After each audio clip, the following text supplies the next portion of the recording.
God bless you. This is Pastor Emily. I am with City Reach Whittier, and I want to thank our pastor, Pastor Brian Bolt, for allowing me to have this platform to say a powerful word that I hope today will fill your heart. Today we're talking about the seven churches, or one of the seven churches of the book of Revelation. And it's so amazing how Jesus is speaking literally to these churches. And some are warning, some are commending them, some are direction. And we're specifically speaking on the church of Smyrna. Now, the church of Smyrna was home to a large community of Jewish people, and Christians there were being persecuted, and this was a norm in that day. And accusations were being made by Jews against Christians that had led the Christians to be persecuted by Roman authorities. And they're facing this in their reality, and this hope from Jesus, these words from Jesus, just prepares the church of Smyrna.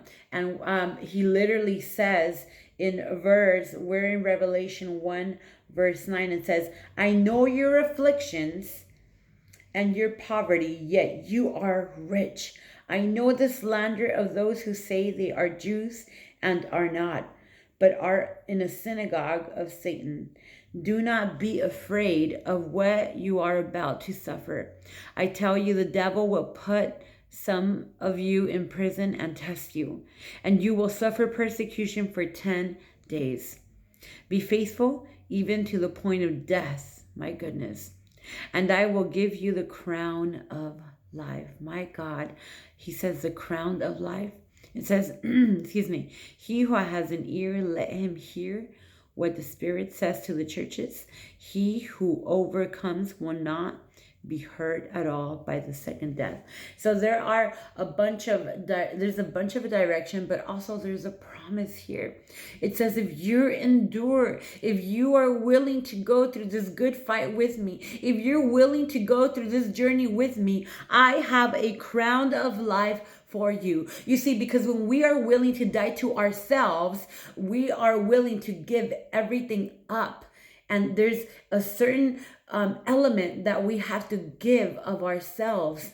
He's saying, I have not only a promise, but I have a reward for you. Now, the crown of life, we don't see it here. We don't see what we're going through here. We don't see the riches here. We see them when we reap them in heaven. What we sow here, we will reap in heaven. And it's just so amazing that Jesus first, he speaks two things. The first one, he says, he speaks on material poverty, but spiritual wealth.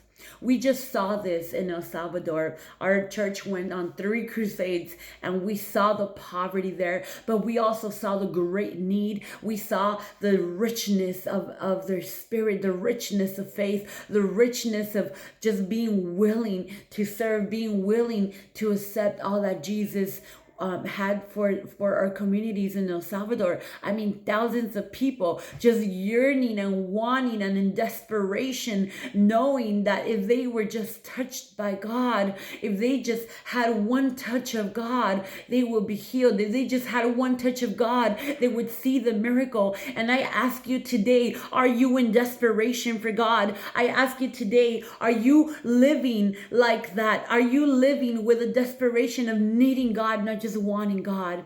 It's so amazing to me that I got to see that in firsthand. We could go here to LA and see that, right? But we don't have to wait till we're in that position of being in material poverty. We have access right now. The second thing he says is that he acknowledges the wrongful persecution. He's saying, look, I understand that this might be frightening. I want to encourage you to go through it. I want to encourage you to go through the fire, go through that length, go through what I'm calling you to do, and you will reap a reward that will not be given here, but will be given in heaven.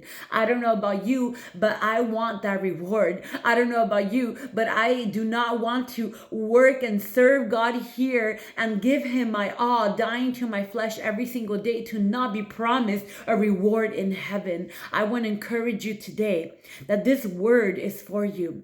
Whether you're being persecuted at home, whether you're being persecuted at your job, whether it's costing you everything to get out of your bed, to go spread the gospel, to be able to bring a change to the world. I want you to know that that opposition of persecution will come. Why? Because the enemy is so upset. The enemy is wanting to stop us. The enemy is not wanting and liking what we're doing, because it is robbing. He comes to kill, rob, and destroy the works of God.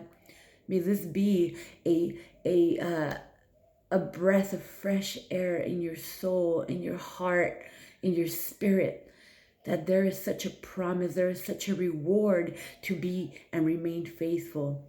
This is what the title of my message is. It's the end, but it's remain faithful. Remain faithful in what you do. God bless you.